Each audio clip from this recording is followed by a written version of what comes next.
Hi, my name is Chris Parkhurst. I'm a documentary filmmaker, and I'm also the host of the Documentary Life podcast, a show that spans 140 episodes, has been downloaded in over 135 countries, and I've been producing for about 5 years. I decided to put each and every episode up here onto YouTube to sort of expand the audience, and as we say in the show, maybe inspire and inform some more doc filmmakers, hopefully like yourself.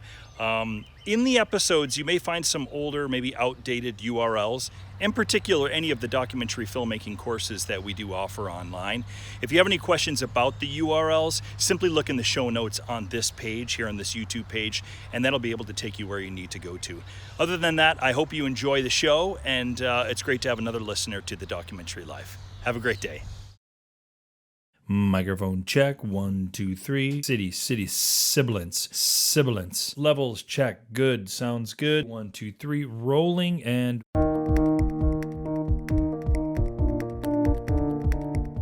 In the end, for everybody, it's all about hard work. And I think that the one thing that I got, being raised blue collar, is that there's so much more at stake for you if you decide to step out into this, that you end up drawing from the work ethic of your parents, the hardcore, go to work for not that much money and not that much, passion for anything else, except like raising your family. And the fact that there's a lot more at stake. And instead of shirking from that, is to just go forward, bold as hell. And I feel like that was a lesson I learned from my own movie. Hello and welcome to the Documentary Life. This is a show that sets out to inspire and inform you on how to best live and lead your own documentary life. I'm your host, Chris G. Parkhurst, and this is episode number 111, and it is brought to you by Barong Films, proud creators of documentary film, the Documentary Life podcast, and now our Independent Documentary Filmmaker 101 online course designed to help you fund, make, and distribute your best documentary film. Later on in today's program, we'll be making a very special announcement about Independent Documentary Filmmaker 101 that you will most definitely not want to miss.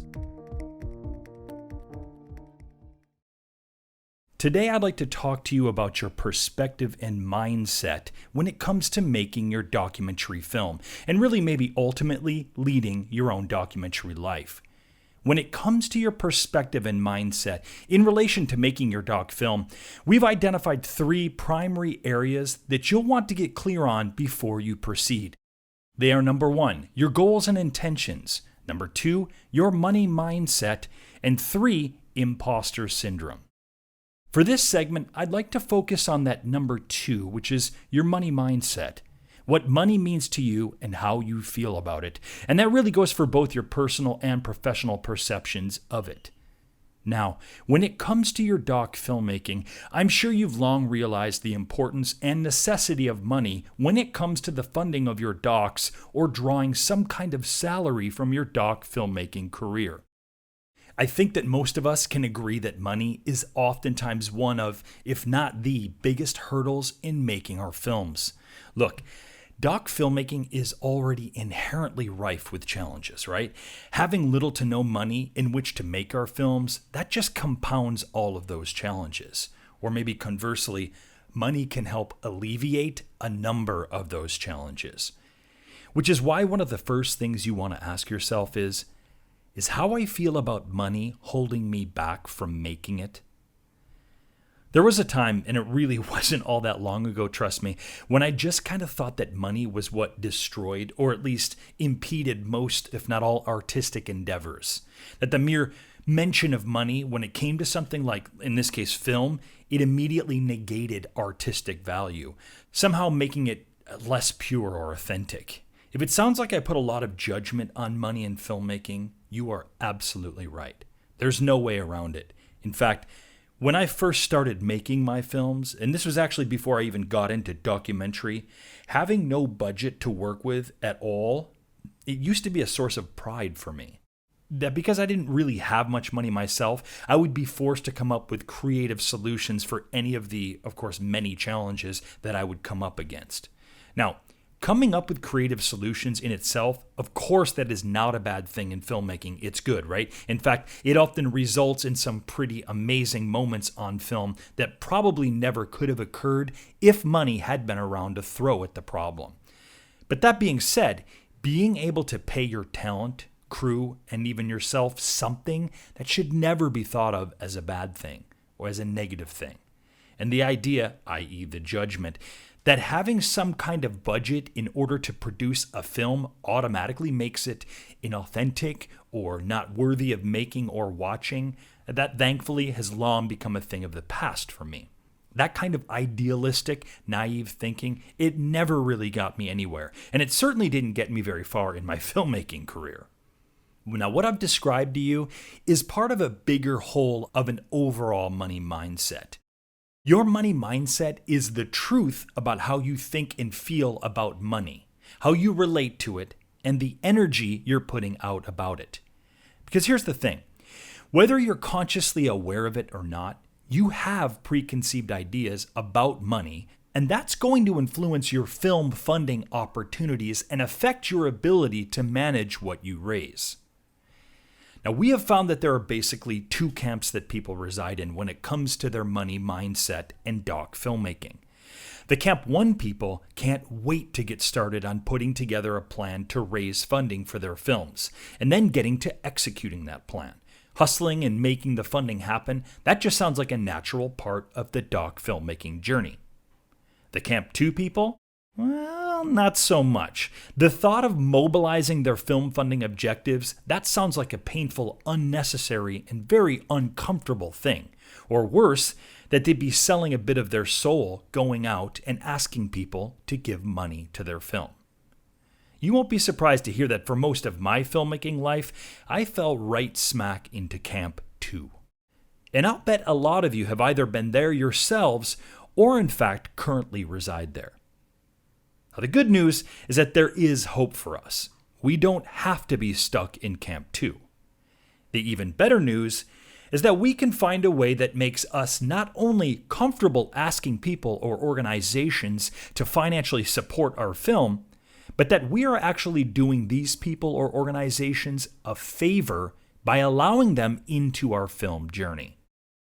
But before we can begin to do this, it's really, really, really critical that we get right with money and how we feel about it in our personal and professional lives, and then how we feel about it in our doc lives. Like many Americans today, for the longest time, I struggled with debt. And I lived with the struggle for a long time. So much so that it just became something that I stopped even acknowledging, or just kind of assumed that most of us had to deal with as a normal kind of aspect to our lives. I mean, look, if the US government could happily do business being trillions of dollars in debt, why couldn't I operate with owing credit card companies, student loans, past due car repairs, etc., etc.? No biggie, right? Everyone was doing it. Our own government was doing it. Everyone was calling every 6 months to put off paying on their student loans due to economic hardship. Everyone was ignoring those daily phone calls from collection agencies. Everyone was struggling every month to make their rent. That was just a normal way of life, right? At least it most certainly was for me for about 15 years of my life out of university.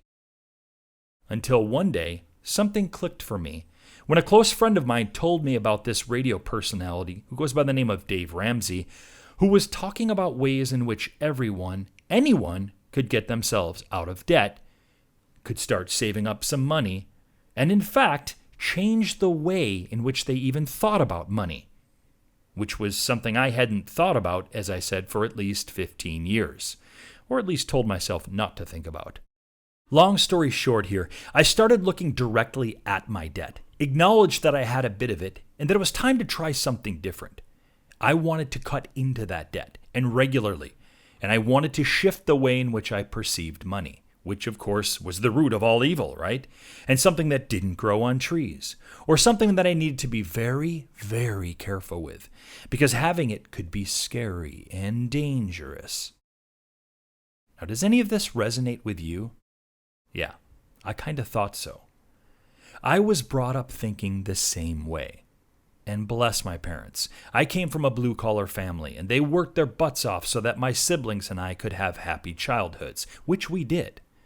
But one of the things they unknowingly did in our upbringing was gave us some great anxieties and fear around money. They instilled fear in us that money was something that we could and would run out of.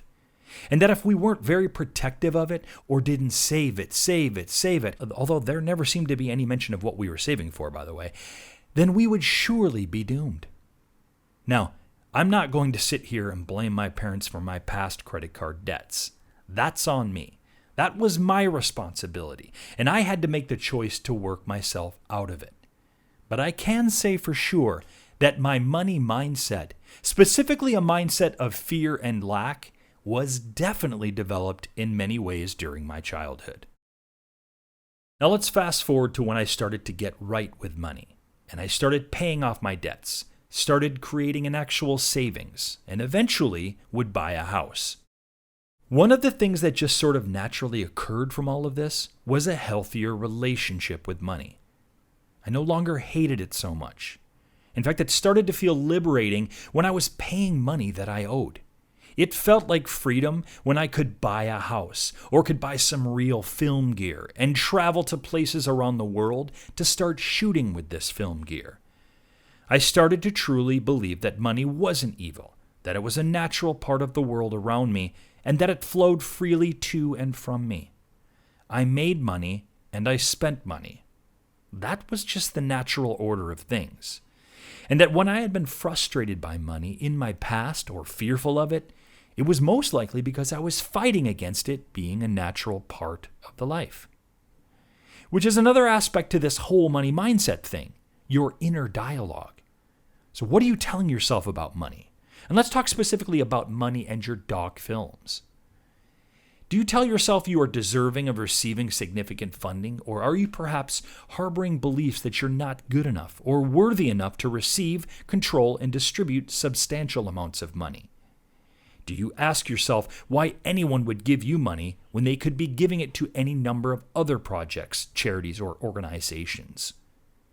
Do you call yourself names and use derogatory words to describe yourself, such as a fraud, incapable, unqualified, useless with money, not confident or likable enough for people to donate to? Now, I want you to make a note of the language you use in relation to what you're telling yourself about your abilities around money. And of course, be honest here. I mentioned earlier this idea that we were doing people a favor by asking them to make a financial contribution to our films. The reason I say this is that by asking someone to do this, you are in essence asking them to be a part of making this important film a real possibility. You are allowing them the opportunity to put something out into the world that wasn't previously there. And most likely, you're asking someone who already has an interest in the subject of your film. All the more reason they might like the chance to be a part of a film that is attached to a subject that they already feel strongly about. When you think of it this way, you quickly realize why people donate to films in the first place. People give money to projects for emotive reasons rather than factual or objective ones. People give money because of how it makes them feel. They feel happy to be playing a part in something they believe in. People give money because of how they see themselves because of their connection to your project. People give to people. Connecting in a human way allows people to get to know, like, and trust you, and put their faith and their money into you and your doc film project.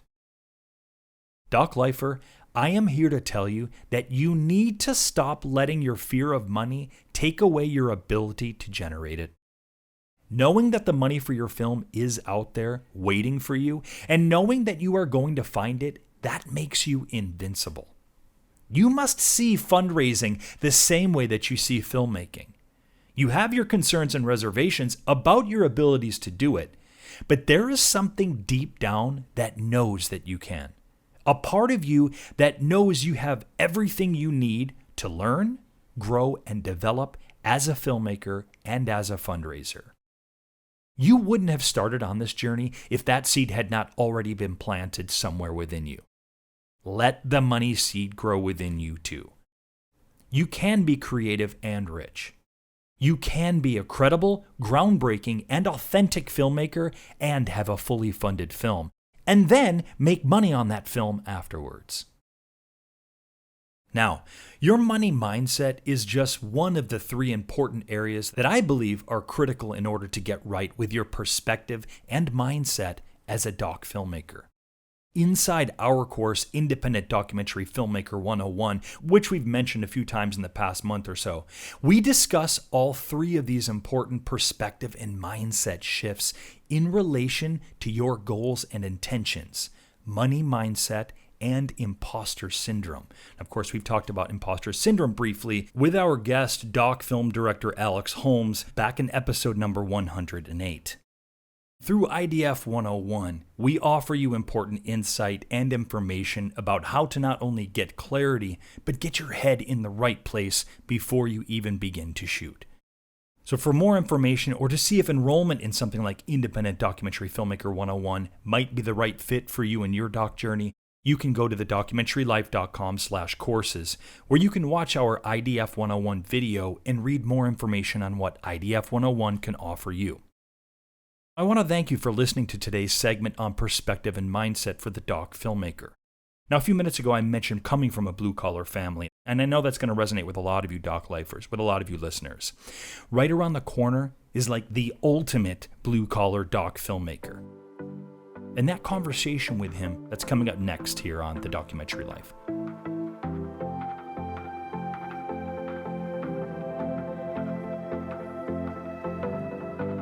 You've probably noticed that we're playing around with some pretty cool fresh sounds on this season of TDL, and I'd like to thank Musicvine for supplying us with those cool fresh sounds. If you're interested in learning a little bit more about how Musicvine might be able to serve your doc project, you can check out the show notes for today's episode, or you can simply go to their website at musicvine.com.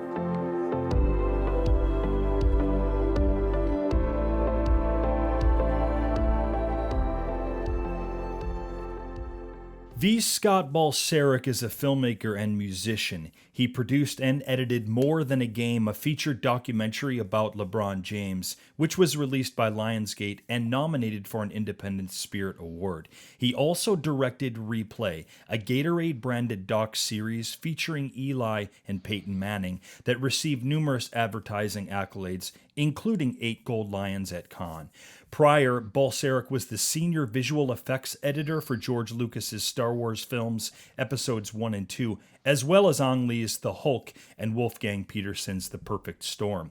He attended the American Film Institute in Los Angeles while editing a short documentary, Street Songs, which received a Student Academy Award. And he spent more than 20 years shooting his most recent documentary film, Satan and Adam. It is his first feature film as a director.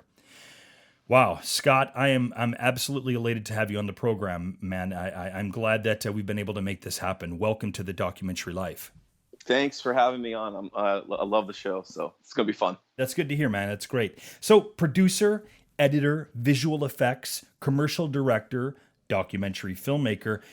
What of these came first for you? And maybe share a little bit of how this would eventually inform your journey to doc filmmaking. I started out as an editor, but really I started out as a musician. And if you look in the history of editors, a lot of them are musicians because the whole idea of pacing and rhythm and all that. And something I've noticed over my career that there's a lot of musicians who end up becoming editors because they don't want to be in bands touring the world, or they just don't want to be musicians, and they have something I think bigger to say. So yeah, I think there's something about the mathematics of editing and creating music as well. 100%. Yeah, really think that. So I was working I got an internship at a TV station, and where they had us do a bunch of stuff, and I noticed that I was better at editing than anything else. Yeah. And then so I decided to go into that. I didn't want to be that person who said I want to be a director right away.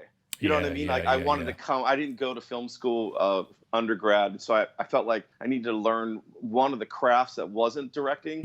You know what I mean? And so in order to sort of get a film school thing back. Yeah. And that was like working at that TV station. But then a friend of mine who's also a musician had this film, Street Songs. The film Street Songs was actually about a street musician in Pittsburgh who sang for his money, and he lived in poverty, and he was blind, and that's how he. So it was just sort of this verite study of this man. Wow. It was half-hour film. And when I was still in Pittsburgh, and this is around the 92, 93, 92 area, a friend of mine was saying, this is before it won the Student Academy Award, but it was already getting kind of accolades before that. You know what I mean? Like it was getting in festivals and stuff, and it was just like a student film. And he was saying, you should come see this act at this bar. And they're sort of like, they started playing on the street, and they're sort of like this subject. So I was like, okay, I didn't really know anything about them. Wow. But he took me there, and I was just blown away by these two people. I thought it was at first, like, I thought there was more people on stage because they had such a big sound. The sound, as of course. Yes, huge. I was paying my ticket. You couldn't see them, but it sounded like maybe it was the opening act or whatever, because it felt like there was a huge sound. And I turned the corner. It's only two people. And, ex-street musicians who made it off the street and now we're, starting to potentially rise up. And I thought that would be an interesting thing to document. So on the heels of this project with Craig, of the Street Songs project, I got interested, and I said, hey, Craig, do you want to do this together? Craig eventually had to drop out of the project because when, Sterling disappeared and we got our first grant, suddenly we didn't have a movie, and he got a teaching position in Singapore. And so he was like, sorry, man, I don't, this film's probably not going to go anywhere. And we couldn't get a grant at certain point. We got one or two grants to start, and they were measly, but they were enough to start. Yeah. But after that, and after he disappeared, we couldn't get anything. So I just made a decision to just keep going on my own. Harlem in the 80s was depressed economically, but collective culturally. This was before gentrification. Because my mom was a Christian, it was a sin for me to play the blues. I'm serving the devil. I was trying to figure out who this guy was. Listen to the music! Sterling was a hell of a guitar player. Somebody took me aside and said, who you're playing with? You're playing with Sterling McGee. He was on Ray Charles's Tangerine label. He played with Etta James, Marvin Gaye. He backed up James Brown at the Apollo, and they would point down the block at the Apollo Theater. We both found it intensely exciting to be making music on the street. It takes a lot of courage or a lot of ignorance to the environment you're in. This white man, what is he doing? Is he helping him, or is he stealing the music? It drew us. It was like a magnet. I'm really just blown away by what I'm hearing and seeing. We suddenly were recognized. It's called co-acceleration. That's when the music swings. It's a very big old word that ain't worth a damn. 3,000 people in Central Park, and it's like, we're really making it. I don't do it for money. I don't do it for fame. This is my mission. The last gig we played, he missed some lyrics. He doesn't lose lyrics. She gave me a look like something was wrong. Sterling had really kind of fallen off the grid. And what are you going to do when somebody just disappears?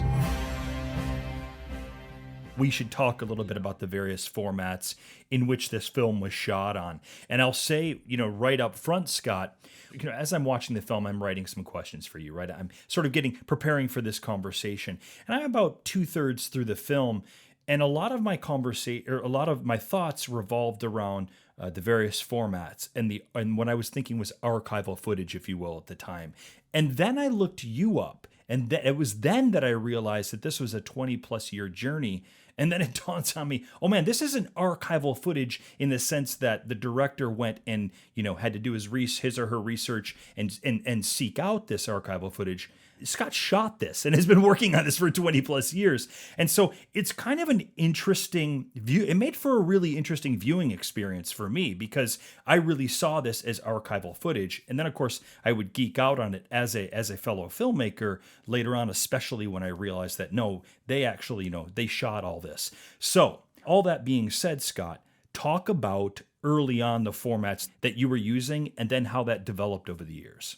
So one of my big things was I wanted everyone to feel what it would feel like to walk into Harlem, as Adam in 1986, and just also to show people as much as I could what Harlem was maybe like at that time. So around 90, it was like 94, 95 when I started to shoot, when I shot there. Harlem was still the Harlem that we know. It wasn't probably as bad as 1986. I don't know if there was any period in New York history that was that bad, at least Mm-hmm. racially. It's a really rough period. Yeah, yeah. So yeah. 95, it was still the old, Harlem, 94, 95. So I just shot all through Harlem, and that's what you see. And that was 16 and Super 16. It was okay. Yeah, millimeter film. And Unreal.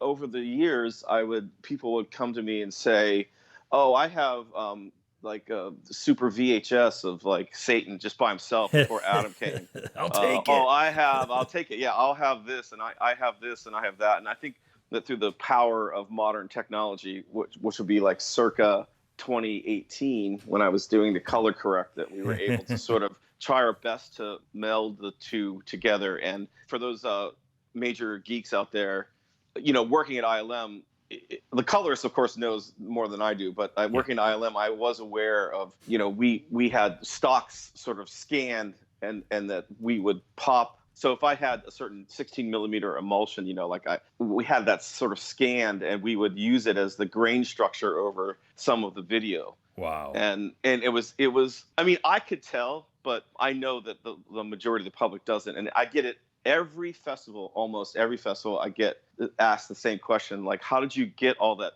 archival footage? See what I'm saying? Yeah. But it's just a sort of a sneaky mixture of my footage, which is legit because it was of the time. Yeah. It wasn't exactly 86, but it was still the old Harlem. Yeah. And then mixed in with some footage that I just luckily found people. There was news people that had done stories even in the 80s. And then Adam's cousin had shot stuff in like 1988. Oh. And so it was a grand combination of all that time and some really it took us a long time to cut all that to, make it feel like you were there at that time. It was tough, but we did it. Well, you certainly did. As a fellow editor, it's you've done a masterful job. Not only putting this together in a storytelling sense, but certainly using that color process and the formats that you were using. That really does kind of build the story and gives you an idea of the breadth of the timeline that we're dealing with. And kudos and hats off to you for that, man. I really appreciated that. I mean, there's footage that you find cut into. It's like it'll just be one or two shots, but it's cut into the 16 millimeter, and then made to look like 16, and they're just inserts. So it's not sort of dishonest. It's sort of like something that we kind of needed to do, and we tried it. We were like, wonder if we just like cut to this like coffee table with a bunch of CDs or on there. You know what I mean? So make it feel like it was back in the studio in the day. Yeah. And I shot like a raw image. Worked. Yeah. And it worked, but no one can tell, and I don't think it's lying. So in that stuff, I did do a little bit of manipulation, but I just didn't have the money to continue to shoot film, and so I had to abandon my dream of making this poetic 35 millimeter movie. So, yeah. Well, you know what? I'd love to examine that a little bit more, because I think that our listeners will get a lot from that. And I know that even myself, I do personally, my wife, Steph, and I, we've been working on a documentary called Elvis of Cambodia, which is about the most famous singer ever to have come out of Southeast Asia, that part of the world. And he was killed by the Khmer Rouge during the mid 70s during the Cambodian Holocaust. And unfortunately / fortunately, I think you'll go with me on this. We were up against the fact that, due to that time period, there's just literally, other than one archival footage shot, there is no footage of this singer. And so we had to, going into this, we knew, okay, we need to be really, really, really creative in our storytelling devices. And so we made a choice early on that we wanted to mimic some styles of footage, one, in the way we shot it, and then two, later on, of course, in post-production. And for me, I don't feel bad about that at all. I don't feel like it's lying. I don't feel like it's cheating. If you would have asked me 10 years ago, I probably would have thought differently about it. But now I feel like it's an acceptable part of the editorial process. And more than that, it's an acceptable part and even more than acceptable, it's an exciting part of the storytelling process. I'm curious where you fall on that. Is there a point where we doc filmmakers go too far in our storytelling devices? In this case, maybe with archival footage that maybe wasn't truly archival to begin with. That's an interesting question. That's something I've thought about so much. Yeah. I've always wanted to be. I was always into the sort of the cinema verite, like Frederick Wiseman. I was into all that stuff. Me too. Huge. Yeah. And so for me, I felt like a certain guilt almost in doing that. But as I was editor for other people's movies and stuff like that, and I felt like I didn't have the attachment to their. Well, I did have an attachment to their film. Of course, I was cutting it. There's nothing more complicated than cutting someone else's documentary, obviously. But I think I felt like a little bit more free to alter some stuff in order to serve story, which eventually became to me more important than preserving a philosophical concept in filmmaking, because I think that the storytelling aspect for me has become much more important. But I think the honesty in the storytelling is the important thing. I don't think it's important that this footage didn't come from this time, and because you didn't have it, that you shouldn't use it, or you shouldn't try to recreate something creatively. I mean, and then all these films like Man on Wire came out, and all the recreations and stuff like that. I got so into that because in a sense, like, it's so cinematic, and I wanted Satan and Adam to feel cinematic. I mean, I love documentaries, but I also, there parts of them I don't like, or just they could be just too talking head and a little boring, and I wasn't interested in that. I didn't. Right. I what became important to me was good storytelling and cinema. I wanted the film to feel like if you were going to see a narrative indie film or a Hollywood movie. Totally. That when you were in the theater, that you were having that type of experience. So everything was driven by that for me. It changed from being like the truthful, honest, almost journalist type filmmaking into more of story oriented stuff, where story was first and the issues were sort of came through the story, not the other way around. Where I'm not in Satan Adam. I'm not doing a film that's about race. That's not the way in. It's just this good story. It's this good story that you get and you connect to these characters because I'm trying to tell you a good story, and then later the race has more significance because you've attached yourself to these characters. Whereas the other way around, you just have a bunch of talking heads talking about racial. I'm not interested in historical docs. I love them, but I'm not interested in that at all. Yeah. I'd rather tell a story, and then if there's some social issues that come out of the movie, great. That is more secondary to me. And I got to say, personally, for me, that I find that those are sometimes more powerful. Hello.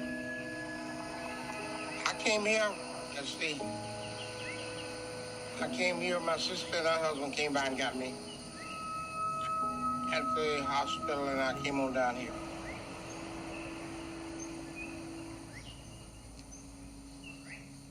It was a terrible ordeal, you can say it like that.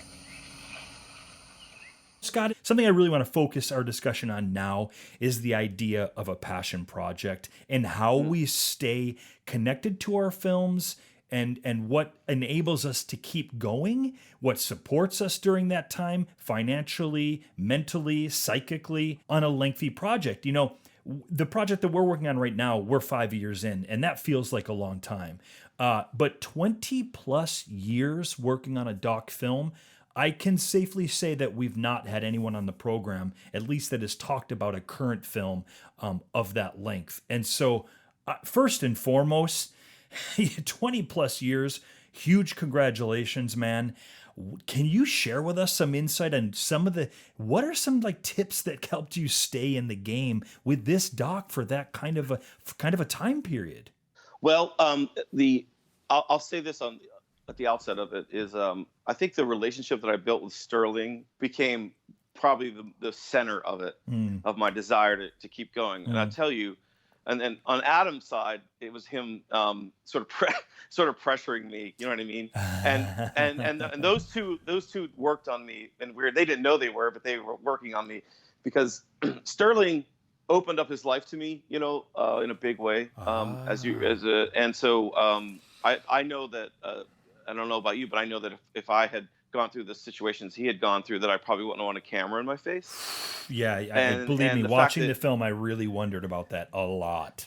Yeah, and so the fact that he let me in to do that, and also, we were both, musicians, and I was enamored of him. I thought he was an amazing musician. It would play circles around me, but I'm just into other musicians. All musicians are. They have a sort of their secret language. Talking about the way that you fret or the way that you play, and this is like sort of talking shop. And we just developed this relationship, and I felt like, man, I can't leave this guy out. Just that the movie ends and he's just like sitting on his ass in Florida and just not playing and not doing anything. Well, Scott, we should pause for a second, explain that, because of course that does happen in the film.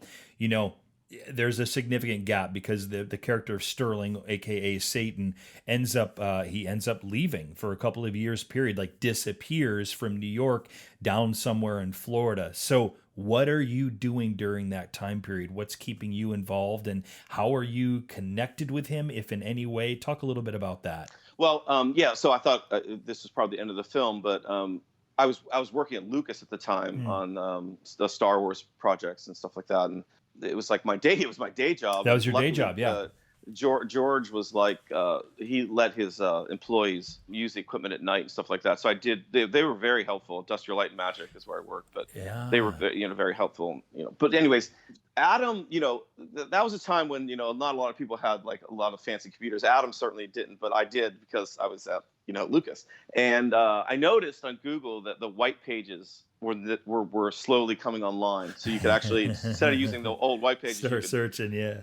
So what I did was I knew he was from Florida, and I just typed in the last name McGee, and pulled up a search of all the people named McGee in the state of Mississippi, and just randomly called, and people hung up on me and whatever. But eventually, you just started making calls. I just started making calls, and I was the actual one who found Mr. Satan. Adam didn't, and not that it's his fault. He just didn't.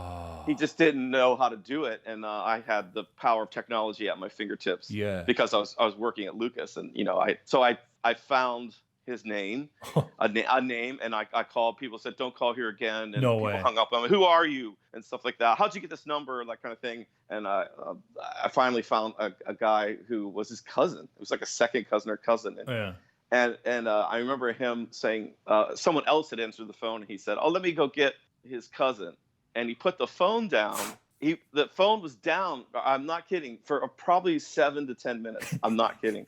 And I was like, what happened? Like, I got so close, but I think I'm going to not get this information. No way. And then the guy comes up and he goes, "Oh, he's in Florida." And he gives me the number, and it was like over. So it was like this really long build up to, and then I was like, and I called him, and his sister picked up, and he gets on the phone with me, and he's like, "Mr. Scott." No. And I was like, "What?" And then I just asked him, "Can I come down there and see you? Yeah. And I said, "I'm going to bring a very small crew." Yeah. And he was like, "Yeah, come on down." He was very much into it. "Come on down, Mr. Scott." And I was like, this is so bizarre. And then I called Adam, and he was like, "What? You found? Oh my God." And, and then of course Adam had his own problems. He had a heart attack. I mean, this film. I mean, then when I went down there, I'm like, oh, maybe he's playing again. I had sort of hope, and it was just nothing. Well, and that's important too, because there's another moment. I'm watching the film and I'm thinking, well, this was another end for it, but there's still time left in the film. So you must have been thinking there again, like, well, I can film this and then I can wrap. This is going to wrap it up. So what kept you going? And not ending it there. I sort of went down there for him to tell me on camera that was the end of the line. Then I thought, well, I need the character to tell me I'm done playing and my life is something different. But he wouldn't do it. Oh, and really? He didn't do it. And he was like, "I got to practice, man. I got to." He had a stroke, and he couldn't play at all. Yeah. Not mentally, he literally could not. His fingers didn't work anymore. Yeah, we see that. And so God, that was so devastating to me because I'm a musician. I can only imagine. yeah, I mean, if you're like you're an editor, you make your money in different ways, and that's the only thing he had, so it's like that gets taken away from you. That's like the core center of your almost identity or being. And I just was like, God. And then I felt like at that moment that if he's going to tell me that, or if he's going to give me a sense that there's hope, Yeah. I'm going to try to keep going. But the next layer. Yeah. So I came back, I had all this footage, and I was like, okay, all right. So I'm going to plan another shoot. I'm going to cut some stuff together. I tried to get grants, stuff like that. I couldn't get them. Really? Yeah, I couldn't get anything. Nothing. I couldn't get anybody to give me anything. Unbelievable. Ever. It never worked, ever. I got turned down for every grant because I was insistent that I was not making a political style movie. Movies about something like that. Of course. Like if I'd have totally changed the story and said, about race, they wanted it to be about race. Yeah. This film's about white appropriation of black music or something like that. I would have probably maybe gotten, but I was not interested in that story at all. That is amazing. So I was just left like I just accepted that I'm just going to do this myself and prove everybody wrong. I mean, there's a little bit of chutzpah in there. I was like, I'm just gonna keep doing this, but that was a huge task because the next time I went down there, he wasn't with his sister. He was in a nursing home. Yeah, and he couldn't do shit, and he was all drugged it's up. Even worse. I was like, oh, it was even worse. And I was like, oh my God. At that point, if you wanted to ask me, like where my turning point was, where I was like massively depressed. I mean, we all deal with this as filmmakers. Put all this money into it. I could have put a down payment on the house. I could have got married. I could have had kids. There's a lot of stuff I could have, you know what I mean? If I wasn't like attached to this film, a day job and this film and stuff like that. So all of a sudden it was like, okay, this film is over. And now I'm in the situation where maybe the film could have been like, hey, I'm not playing again, but I still hold the values of music and life. And I don't know. And maybe he would tell me a bunch of stories about playing with Marvin Gaye or James Brown. And I would just like end a life well lived. But I couldn't do it with this. Yeah, right. This was like. I did think that was kind of ultimately what would have to happen. I really did. I was like, it's going to be a life well lived. It's just. Film. Yeah. Yeah.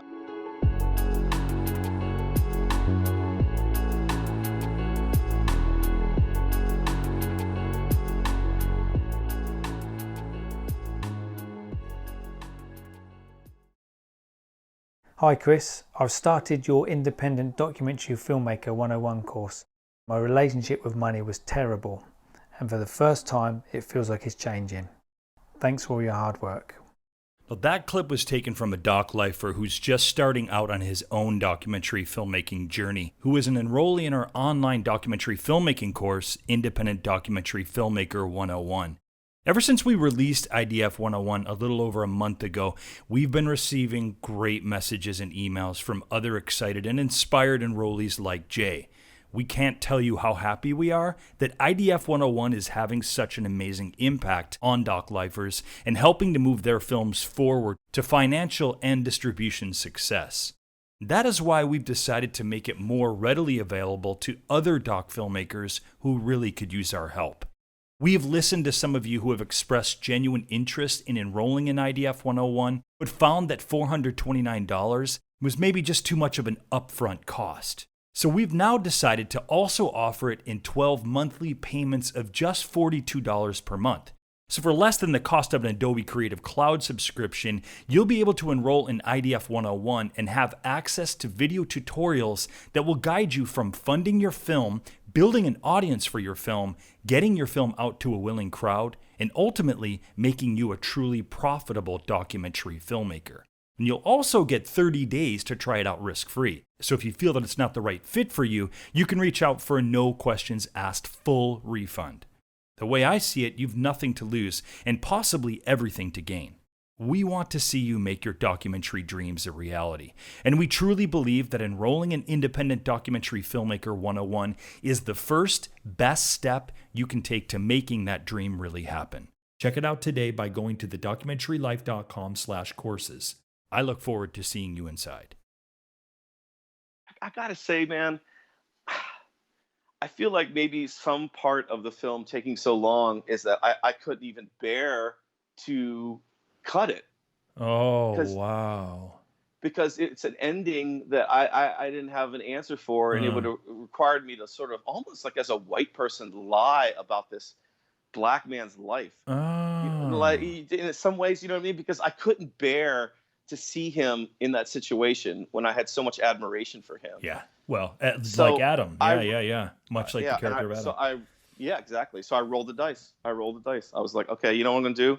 I'm gonna wait. And some people were like, "Yeah, you just wait for him to die." Yeah. And, some people would say that to me, and I thought I was so offended by that, but because that was not the case at all. But I just want to say this: he constantly, and it's hard to believe, but he constantly gave me a little glimmer. He would always give me a little glimmer.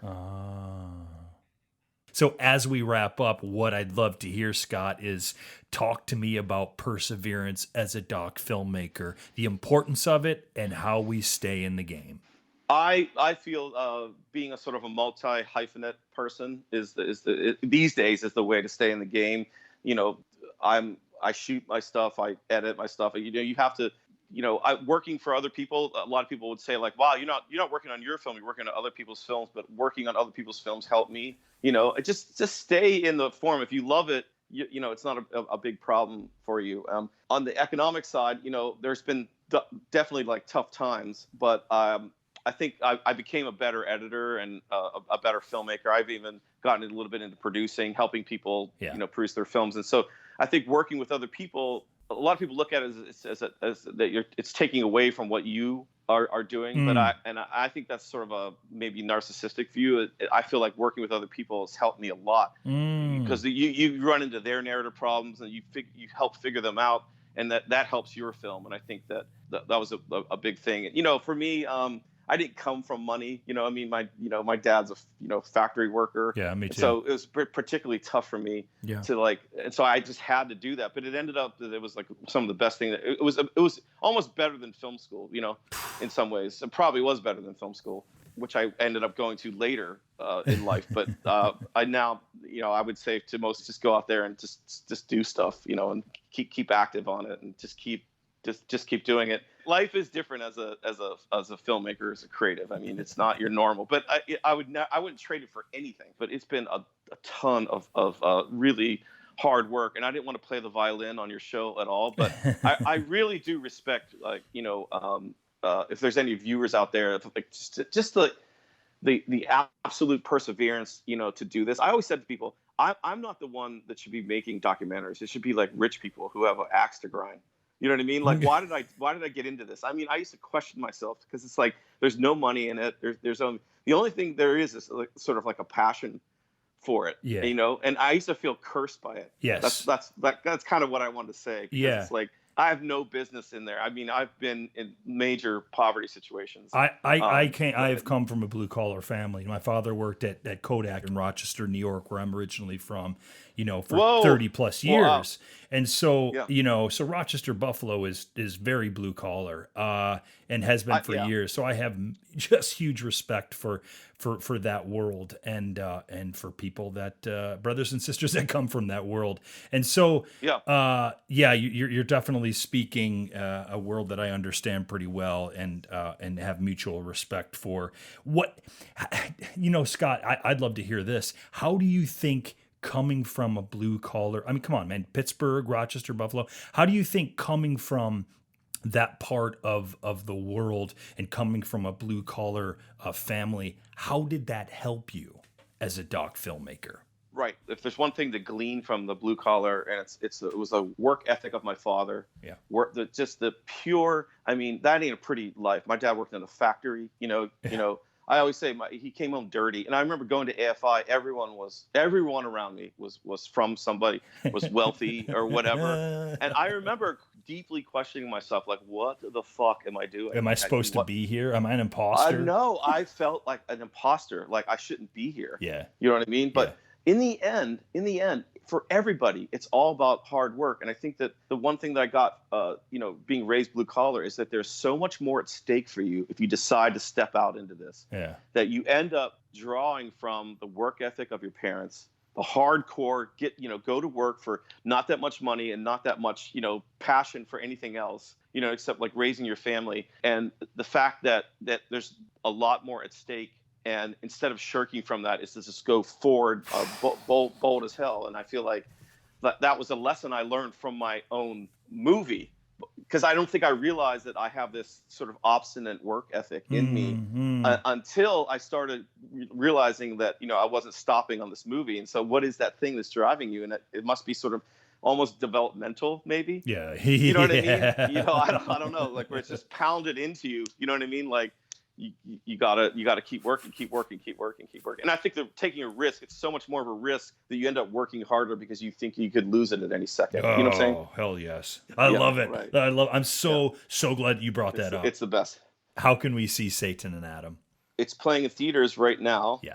In select cities, and it's just doing its, these small indie like week runs. Yeah. Great reviews, New York Times and LA Times, and that was very helpful to get those reviews. Yeah. It will be coming to a platform near you at some point. So that's all I can say about that. Yeah, everyone can see it. Everyone will be able to see it. I mean, it's going to be very accessible, but I just don't know when, and it'll be available. And we will keep, obviously we'll have links to your work and things that, various things that we've talked about on today's show, as we always do in the show notes for the episode. But we'll also, as part of those show notes, we'll keep up to date on when and how one can see Satan and Adam. It's an amazing film. I am so glad that I was introduced to it, and even more glad that to have this candid conversation with a filmmaker like yourself. It's just been amazing. We've been speaking with V. Scott Balseric. The film is Satan and Adam. Scott, thank you so much for being on the Documentary Life, man. Thank you. It's a great conversation. Thank you. And don't forget, if you're interested in possible enrollment in our Independent Documentary Filmmaker 101 course, and you'd like to see if it might be a fit for you, head on over to thedocumentarylife.com/courses. We'll see you in 2 weeks' time, Doc Lifer.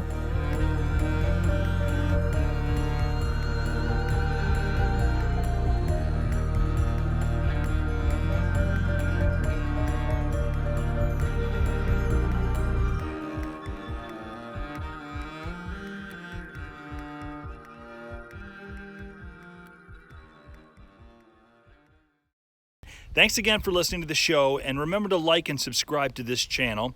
Also, remember, for any of the URLs that may or may not be outdated, and you want to get the most up-to-date information, perhaps for the documentary filmmaking courses, for the blog, for other episodes, just go ahead and check in the show notes below on this YouTube page, and that'll give you the correct URLs to use. Thanks again. Have a great day.